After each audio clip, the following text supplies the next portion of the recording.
Good evening, ladies and gentlemen. Welcome to your favorite English bulletin, The News. We are broadcasting live from TVT studios here in Lomé. Here are the headlines. In 2025, Togo's economic governance was anchored in a strengthened partnership between the state and the private sector.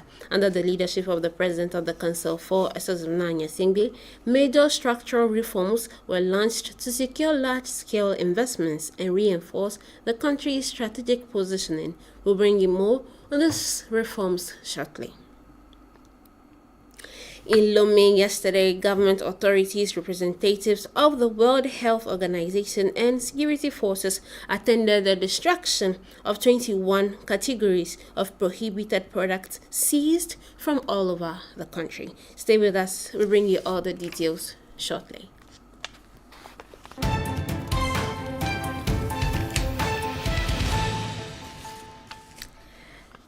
It's always a pleasure to have you join us. Togo's economic governance over the past year relied on a strengthened partnership between the state and the private sector. Under the leadership of the President of the Council for Esozumnanya Singbe, structural reforms were undertaken to secure investment, support large-scale projects, and strengthen the country's positioning on regional and international stages. Ahoifano Chigan has more details on these reforms implemented within the framework of reinforcing public-private partnerships. Stimulating growth, attracting investments, and ensuring sustainable development.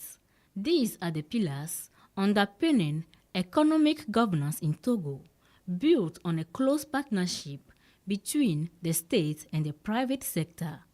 The President of the Council for Esozumnanya Singbe is working to create the conditions for the efficient mobilization of private resources while ensuring rigorous regulation of major structuring projects.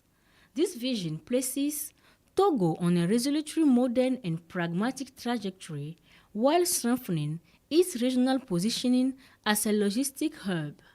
The year 2025 marked a decisive milestone in strengthening the legal and institutional framework for public and private partnerships.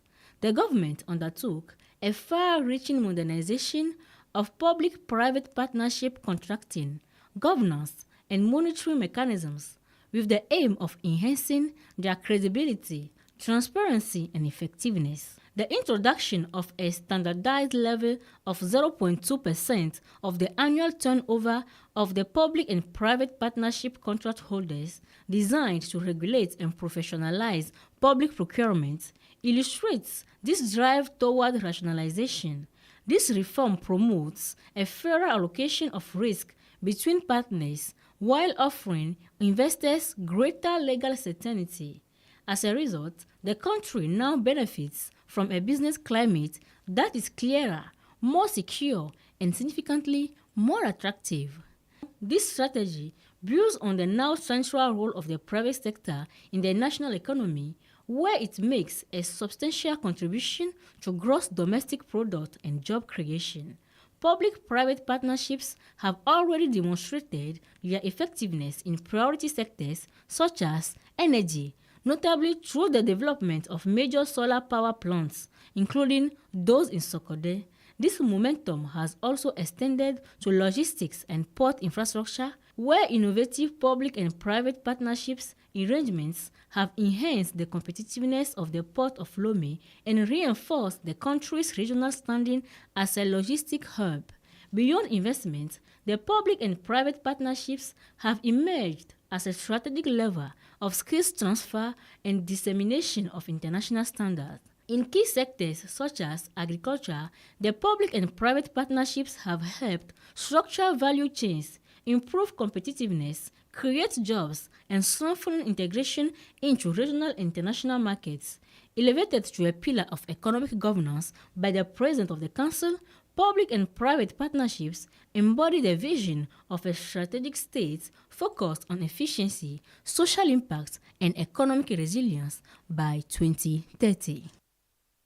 Essentially, as part of these reforms, dialogue with the private sector continues to intensify. In Lomé, the first Entrepreneurs Wednesday meeting of the year was held yesterday. The objective was to provide economic operators with a clear, practical, and in-depth understanding of a key provisions of the 2026 Finance Act and their implications for their businesses. Our fan Sugar has more.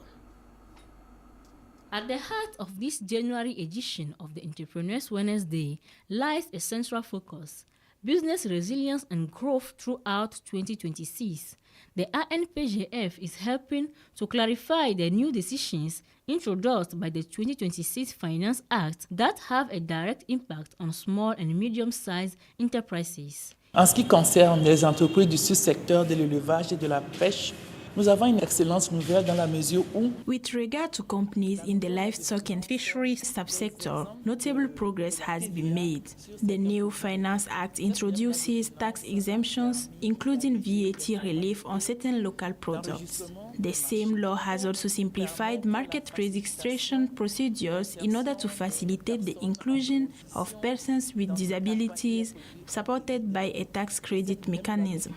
In addition, the Finance Act has renewed the measure aimed at reducing customs duties on new vehicles. véhicules neufs. During the discussions, particular emphasis was also placed on taxes applied to the export of certain agricultural products with a single objective: boosting local processing. L'autre mesure exceptionnelle, c'est la mise en place. Another exceptional measure is the introduction of an export tax on raw agricultural products, notably raw cashew nuts, soybeans, and chia nuts. The legislator's intention is to discourage the export of these raw products and instead promote local processing in order to fight unemployment and develop competitive value chains. Des chaînes de valeur compétitives. At the end of the training session, entrepreneurs will be better equipped to anticipate the effects of these reforms on the viability of their businesses and to view the 2026 Finance Act as a strategic tool to steering performance and achieving sustainable competitiveness. And in Lomé, government authorities, WHO representatives, and security forces attended the destruction of 21 categories of prohibited products seized during various operations conducted nationwide. The incineration ceremony was organized by the Ministry of Security in the presence of other ministries. Kwesi Glay reports.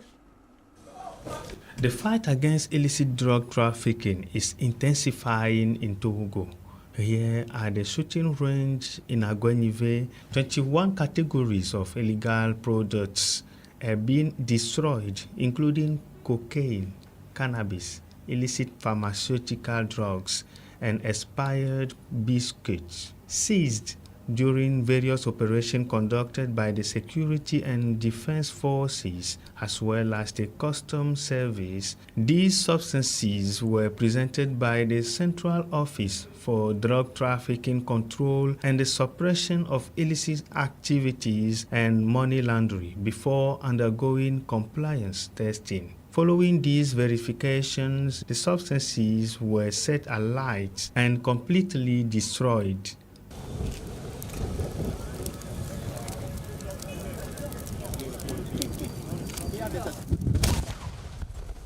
This operation forms a part of implementation of judicial decisions aimed at cleansing the national territory and protecting the population, especially its young people, from the dangers associated with drug use. Togolaise réaffirme avec fermeté. The Togolese government firmly reaffirms its determination to combat the trafficking and use of narcotics and related substances, which today constitute serious scourges undermining national security, public health, social cohesion, and above all, the future of our youth. By proceeding with the effective destruction of these illicit substances, the Togolese state seeks to reaffirm its authority, honor the memory of victims of drug and illicit products, and send a clear and firm message to criminal networks.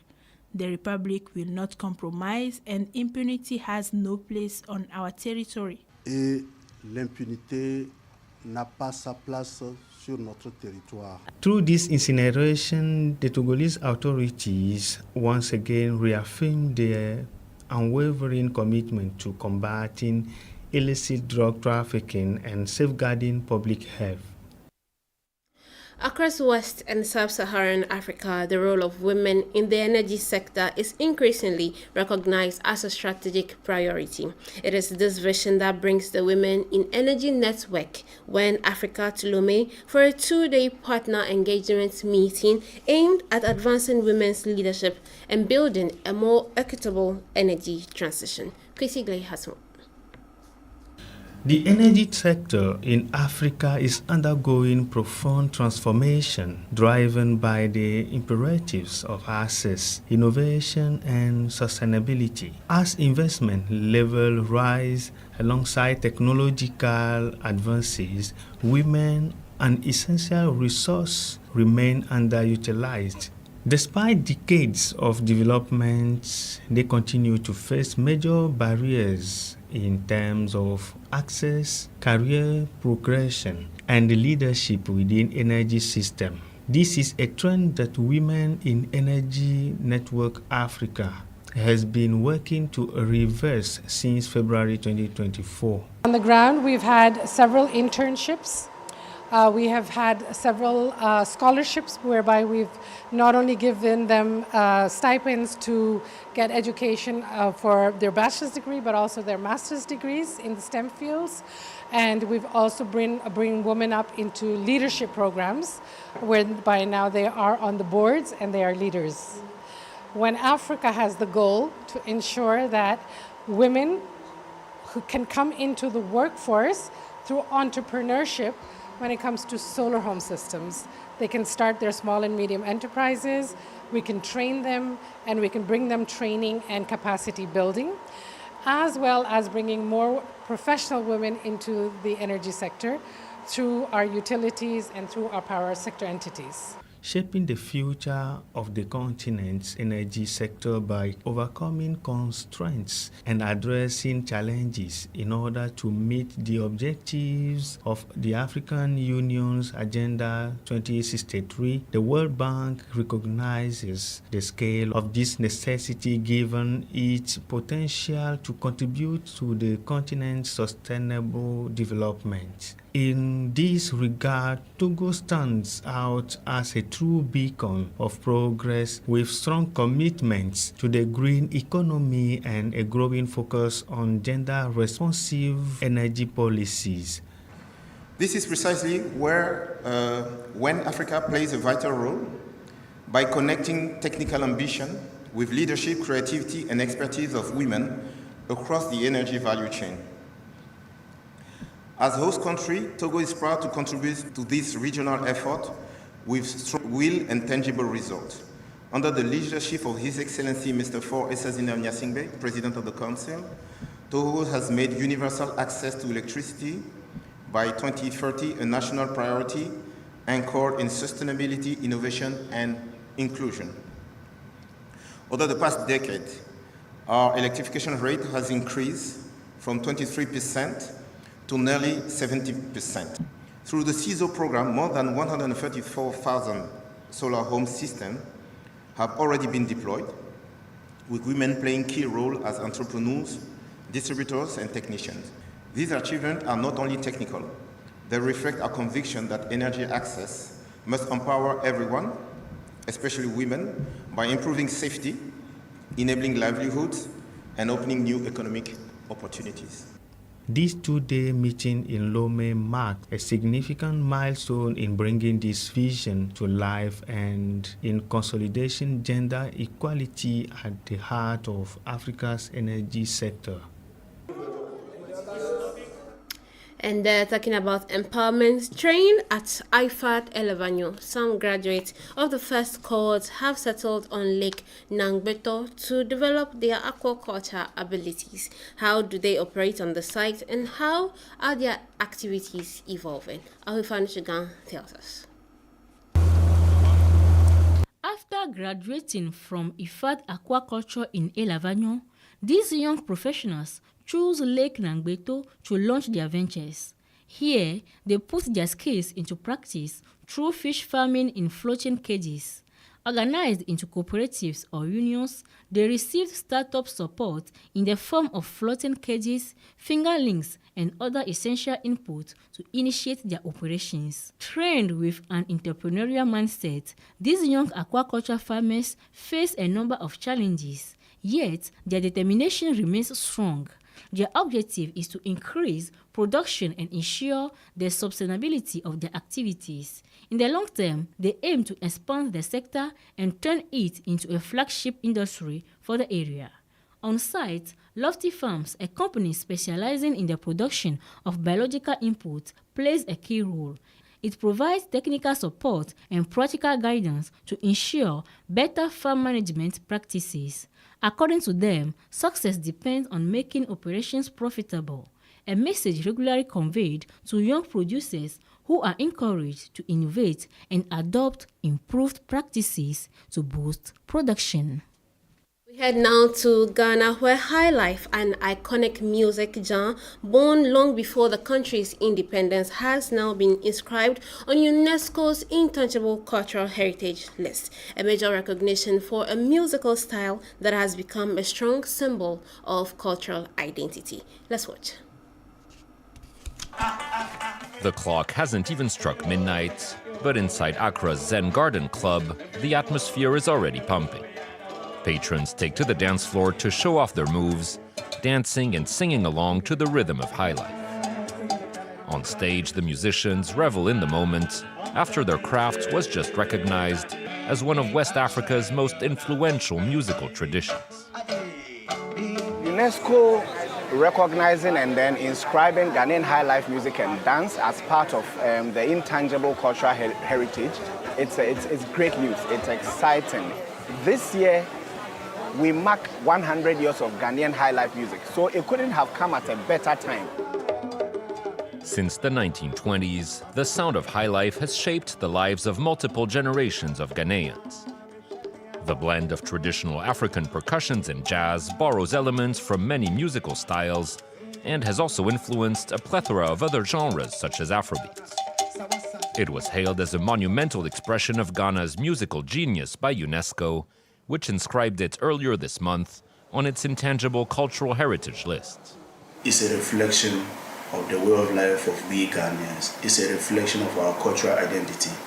It's a reflection of how we transmit our message in terms of sadness, in terms of happiness, in terms of peace, in terms of luxury, through music and dance. Key to its success, the century-old tradition has kept reinventing itself over the years and still appeals to younger generations. For me as a Ghanaian, it tells our story. It touches on every aspect of our society.